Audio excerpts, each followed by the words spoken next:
День за днем корреспонденты нашего телеканала следят за всем, что происходит у нас в республике и за ее пределами. И сегодня мы расскажем вам о самых интересных событиях и, конечно, людях, с которыми нам удалось встретиться и пообщаться. Вы смотрите итоговую программу «Якутия. День за днем». Меня зовут Иван Лазаренко, и вот о чем мы поговорим сегодня. В Якутии ведутся работы по тушению 90 лесных пожаров на территории 19 районов. В Минском районе несколько пожаров, в том числе самый крупный здесь рядом с Сюльдюкаров. Его площадь гораздо больше, уже 30 тысяч гектар. Торжественное закрытие игр Манчары пройдет в воскресенье, 11 июля. Изначально мы планировали просто бежать для выигрыша. В итоге получилось. Расскажем, как реализуется республиканская адресная программа переселения граждан из аварийного жилищного фонда на 2019-2025 годы. Мы надеемся уже в этом году, что до конца года, как нам сказали, приезжала комиссия, что поквартирно будем получать. И узнаем, как северная столица встречала гостей чемпионата Евро-2020. Футбольная атмосфера во время матчей, вот эта сплоченность во время матчей с Россией, вот это единство, которое создавалось на наших зонах, очень приятно удивляет. Прошедшие дожди принесли долгожданное облегчение жителям Центральной и Западной Якутии, которые буквально задыхались от дыма лесных пожаров на протяжении всей недели. В целом ситуацию с лесными пожарами на территории нашей республики усложняла жаркая и сухая погода. Каждый день фиксировались новые очаги возгорания.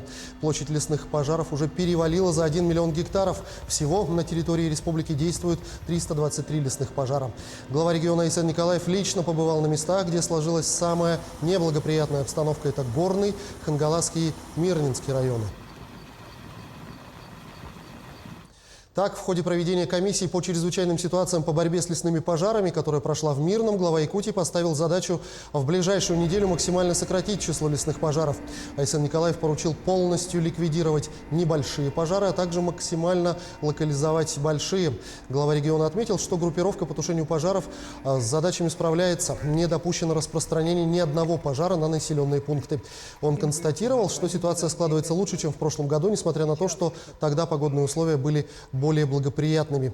Айсен Николаев встретился и с добровольцами, которые задействованы в тушении пожаров вблизи села Сюльдюкар. Они рассказали, как с помощью отрядов из Бурятии им удалось вручную проложить опорную минполосу протяженностью 20 километров с северо-восточной стороны пожара.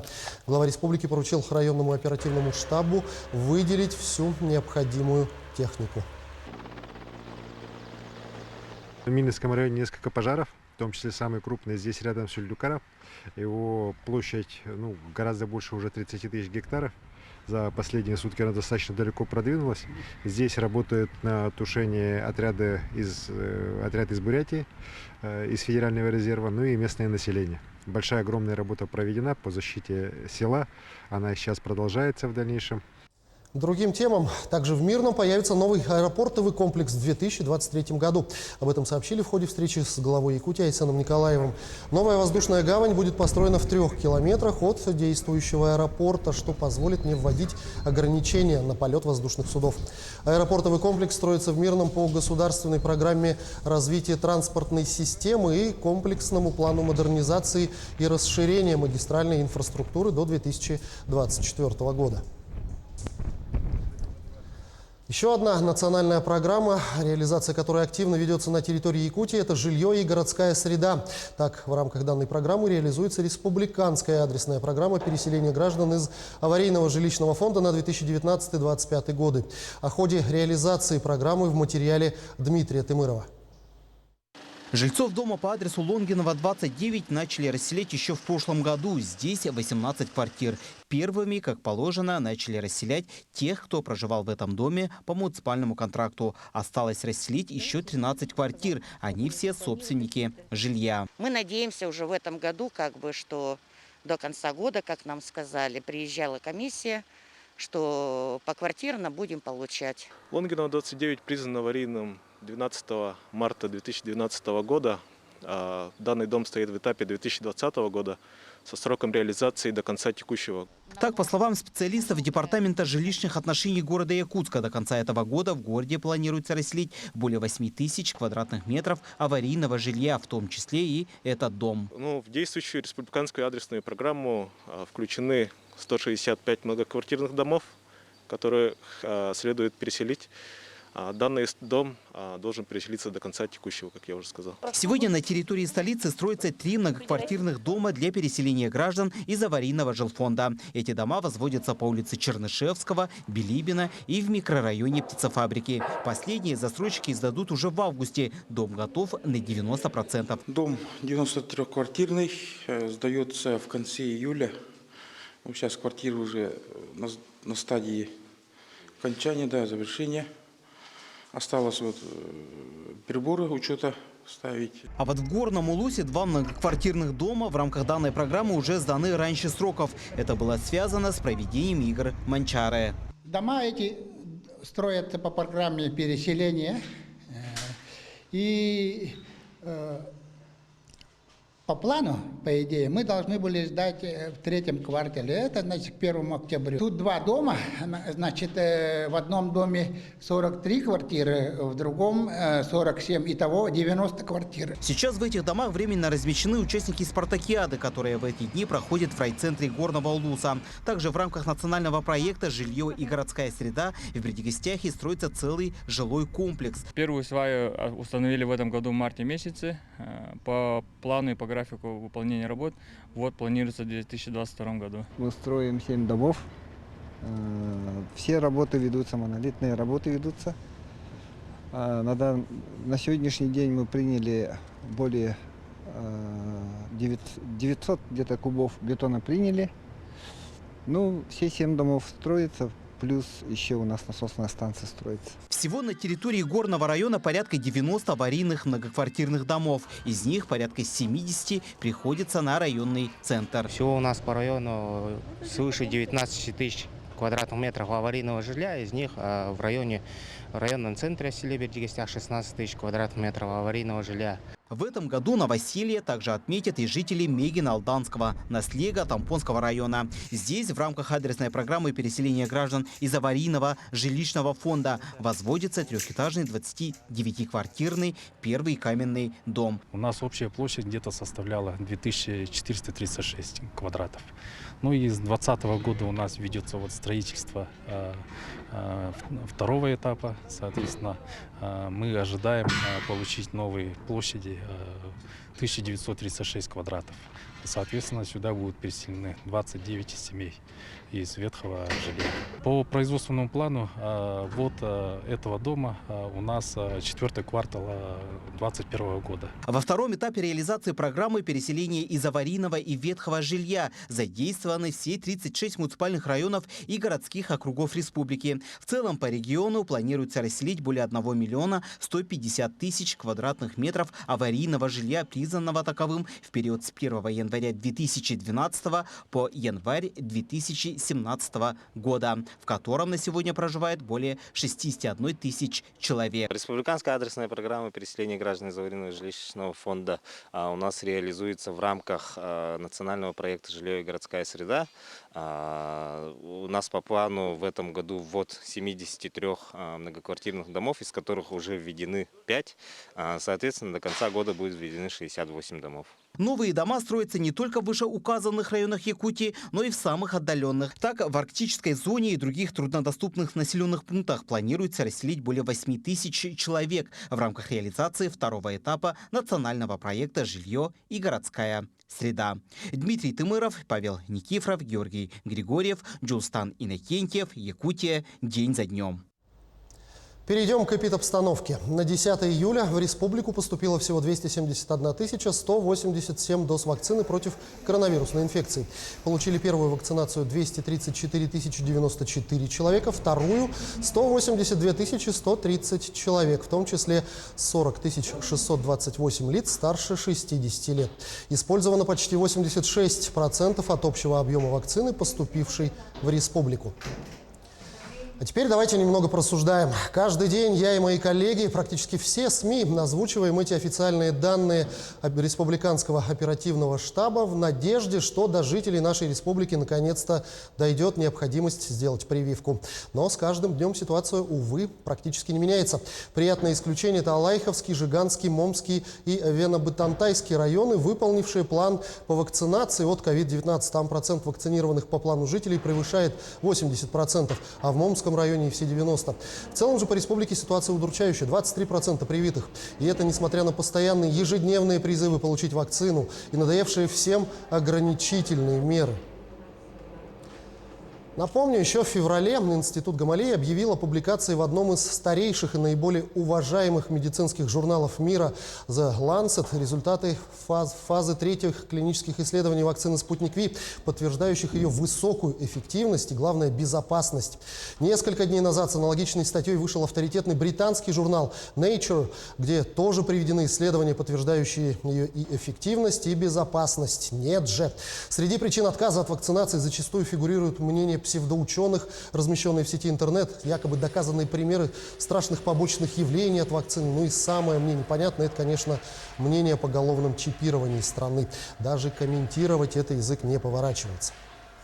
Все это на фоне того, что в республике открыто почти 300 пунктов вакцинации, как в поликлиниках, так и передвижных пунктах, где без очереди, в любое удобное время и абсолютно бесплатно любой желающий может поставить себе прививку. В то же время практичные немцы записываются в очередь, чтобы прилететь в Москву, получить в аэропорту вакцину и улететь домой, заплатив за это несколько тысяч евро. А крошечное европейское государство Сан-Марино еще в середине мая заявило о полной победе над ковидом, привив почти 100% жителей. И теперь уже который месяц неплохо зарабатывает прививочным туризмом на соседях-итальянцах. Согласен, есть определенный процент, кому ставить прививку нельзя по медицинским показателям. Но особое недоумение вызывают те, кто готов платить деньги за фальшивую вакцинацию и липовые QR-коды в надежде, что купленная бумажка или электронный код защитят. Наоборот, бдительность теряется, и вероятность заразиться и принести болезнь домой к своим близким возрастает. Кого вы в этом случае обманываете? Государство, работодателя или все-таки в первую очередь себя? Безусловно, прививаться или нет – это святое право каждого человека. Но как быть тогда с правами тех, кто уже привился? С правами тех 23%, кто хочет поскорее вернуться к нормальной жизни, без ограничений. И, главное, без боязни, что однажды такой сознательный, в кавычках, человек не придет к нему в гости или не чихнет на него в автобусе. Решайте, конечно, сами, в каком мире нам жить – с масками и страхом, или в спокойствии и без ограничений. Но сейчас небольшая пауза, и в продолжении мы побываем на выставке картин, на играх Манчара и на Евро-2020.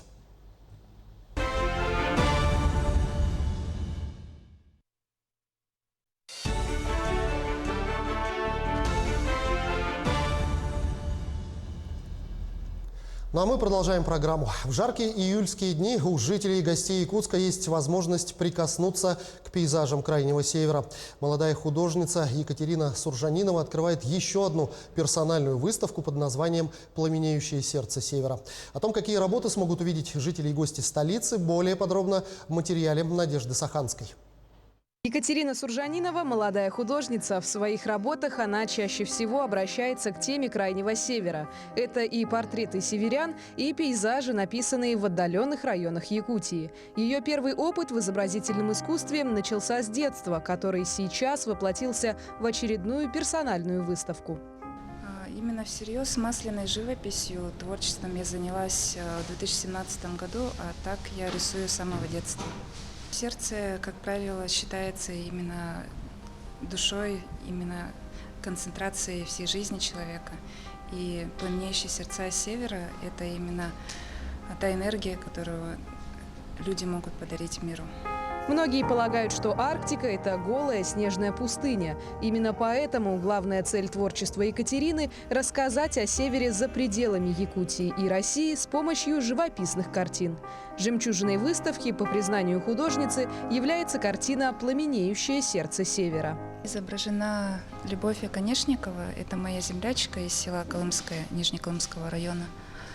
Обычно, когда я картины пишу, По ходу дела уже становится ясно, что добавить, что наоборот убрать и какой будет посыл.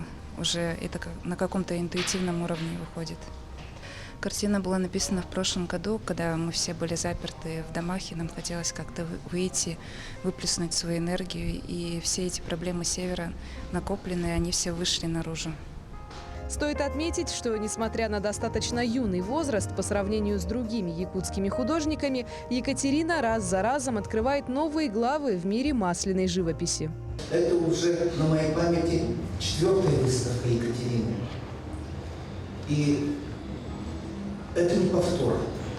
Вот если вы сегодня посмотрите на те картины, которые висят, вы увидите, что это новая страница. Страница ее творчества, ее жизни. Чаще всего озарение приходит к Екатерине, когда идея находит связь с каким-либо особенным событием, и уже тогда картина начинает постепенно появляться. Пусть для вас откроется медленно картина за картиной. Прорабатывая детали и добавляя что-то новое на интуитивном уровне, такова творческая формула Екатерины, которая уже находит свой отклик и заслуженные награды.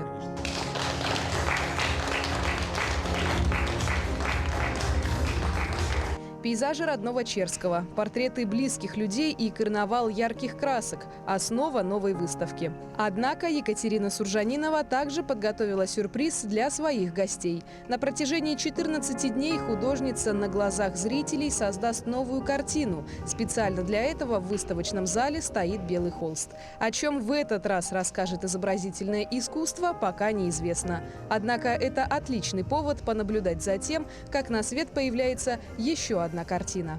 Надежда Саханская, Батый Горохов, Якутск.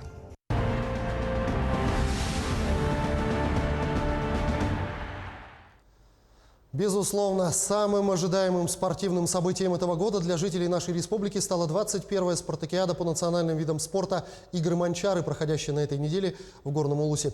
Обзор событий по итогам 4 дней соревнований подробнее смотрите в следующем материале. На новом стадионе Чепчал села Бердигостях Горного Улуса 7 июля состоялось торжественное открытие 21-й спартакиады по национальным видам спорта «Игры Манчары». В связи с непростой эпидемиологической ситуацией торжественная церемония игр прошла без зрителей, но это не испортило атмосферу спортивного праздника. На церемонии открытия прибыл министр спорта Российской Федерации Олег Матыцин и президент Олимпийского комитета России Станислав Поздняков в рамках федерального проекта «Спорт Норма Тур-21», который направлен на поддержку олимпийцев и паралимпийцев. Как никогда это важно для наших спортсменов, тренеров почувствовать поддержку всей великой страны. Тур пройдет по практически всей территории Российской Федерации. И то, что он берет начало сегодня здесь, это тоже символично, потому что энергия Республики Саха-Якутия, ваша любовь, ваше уважение к традициям, к культуре – это те необходимые факторы, которые составляют силу нашего спорта и обязательно помогут спортсменам продемонстрировать все свои лучшие качества и победить. К этому они готовы. В 21-й спартакиаде по национальным видам спорта принимает участие 1850 спортсменов из 40 команд. Соревнования по пулевой стрельбе прошли в классических упражнениях «Белка» и «Куропатка». По итогам состязания командное первенство заняла команда Мегино-Кангаласского района. Сунтарская легкоатлетка, мастер спорта международного класса Наталья Леонтьева эти игры Манчары завершила с 2 золотыми медалями, победами на 3000 и 5000 метров. В спринтерской 100-метровке золотые медали своим командам принесли Диана Адаська из Якутска и Михаил Руфов из Верхневилюйска. У Адаська 4 золотые медали и 1 серебро. Не то чтобы тяжеловато, немножко тоскливо, потому что если вспомнить прошлые игры, то есть это реально очень зрелищное мероприятие. У меня всегда родители приезжали, поддерживали. Ну а в этом году все пришлось как-то ощущать поддержку через телевидение, так сказать. Все соперники очень достойные, с девчонками была серьезная конкуренция, поэтому это было здорово, здоровские соревнования. Прыгунья из Хангаласского улуса Валерия Олесова стала абсолютной чемпионкой по национальным прыжкам. Спортсмен команды Аймаконского района Георгий Сафронов установил новый рекорд республики по прыжкам через нарты среди юниоров, прыгнув 720 нарт. По прыжкам среди женщин рекорд установила Валентина Борисова из Верхневилюйского улуса. У нас 5 возрастных групп. Это юноши, девушки, мужчины, ветераны и, соответственно, мужчина-женщина. И сегодня, как говорится, радостная новость у нас. Сафронов Георгий у нас установил новый рекорд среди юношей. Так, рекорд был 710, а сегодня он 720 нарт составляет. В соревнованиях по якутским прыжкам абсолютным победителем по сумме 3 дисциплин стал Кай Адамов из Горного улуса. К слову, чемпион стал обладателем главного приза автомобиля. Представитель команды Вилюйского района, мастер спорта России Эдуард Павлов установил рекорд среди ветеранов до 73 килограммов в гиревом спорте игр Манчары. Спортсмен сделал рывок гири 245 раз, тем самым он принес золотую медаль команде Вилюйского района. Я гиревым спортом в этом году, получается, 20-й год у меня. 20 лет тому начал заниматься. И вот до сегодняшнего дня занимаюсь. И в этом году перешел на категорию ветеранов. И 145 раз рванул, себе сделал личный рекорд. Это у меня получается 5-я игра Манчары. И так как я себе сделал подарочек, за 5-м играм Манчары стал чемпионом этих игр. Одним из самых ярких и ожидаемых спортивных мероприятий являются конные скачки. По итогам всех 9 забегов победителем конных скачек игр Манчары этого года стала команда Чурапчинского района. В общей сложности они заработали 12 очков. В завершении 21-х игр Манчары состоится абсолютное первенство по борьбе хапсагай, также бег на 400 метров по национальному многоборью. После утверждения результатов 5-го дня соревнований здесь, на стадионе Чепчал, состоится общекомандное награждение на торжественной церемонии закрытия 21-й спартакиады игры Манчары, которая будет транслироваться 11 июля в 9 часов вечера на телеканалах НВК «Саха», Якутия 24, Мамонт, а также YouTube-канале. Анна Васильева, Арсен Степанов, Якутия, день за днем. Еще одной бурно обсуждаемой темой этой недели стало увольнение Станислава Черчесова с поста главного тренера футбольной сборной страны. О расторжении контракта Черчесова и Российского футбольного союза стало известно в четверг, 8 июля. По словам президента организации Александра Дюкова, решение было принято совместно с тренером.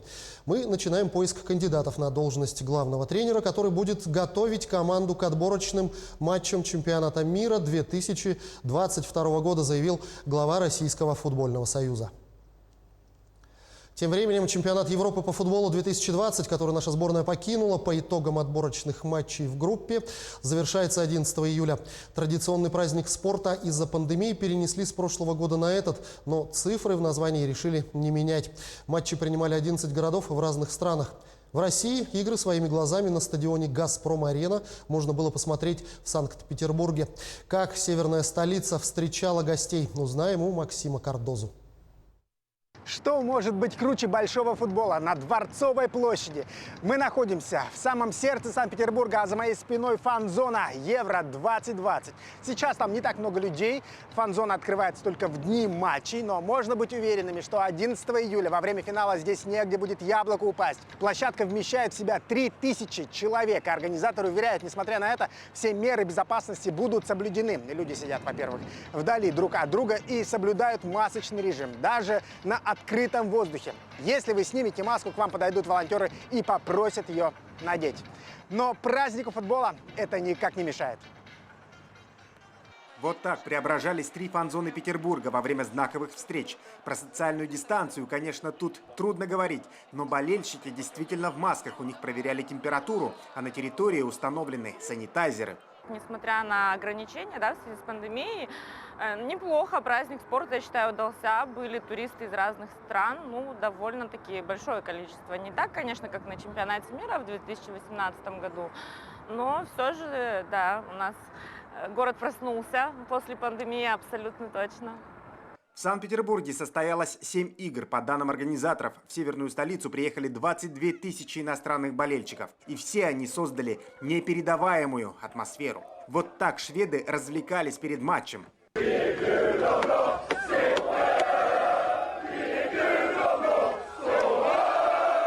А это уже целый флешмоб от польских болельщиков прямо в метро.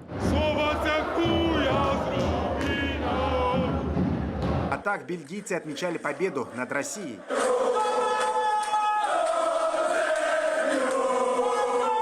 Помогали болельщикам волонтеры. Тысячи добровольцев со всей страны приехали в Петербург, чтобы стать частью Евро-2020. Среди них оказалась и якутянка Лейла Алексеева. Еще год назад она оставила заявку в оргкомитете, прошла конкурс обучения и стала координатором группы волонтеров. Я не ожидала, на самом деле, что будет настолько весело. Вообще, я далека от футбола, но вот эта футбольная атмосфера во время матчей, вот эта сплоченность во время матчей с Россией, вот это единство, которое создавалось на наших зонах, очень приятно удивляет.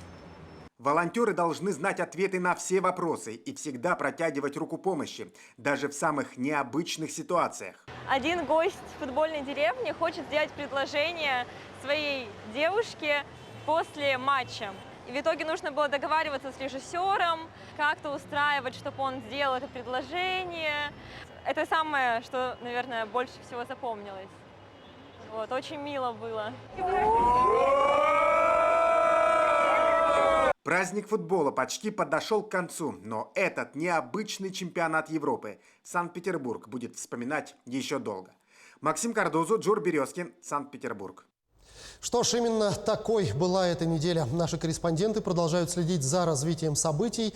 А я напомню, что торжественную церемонию закрытия 21-й спартакиады по национальным видам спорта «Игры Манчары» в прямом эфире покажут телеканалы и YouTube-каналы «Якутия-24», НВК «Саха» и «Мамонт» в воскресенье в 21 час по местному времени. Вы смотрели программу «Якутия. День за днем». Для вас в студии работал Иван Лазаренко. Я с вами прощаюсь и берегите себя. До встречи в эфире.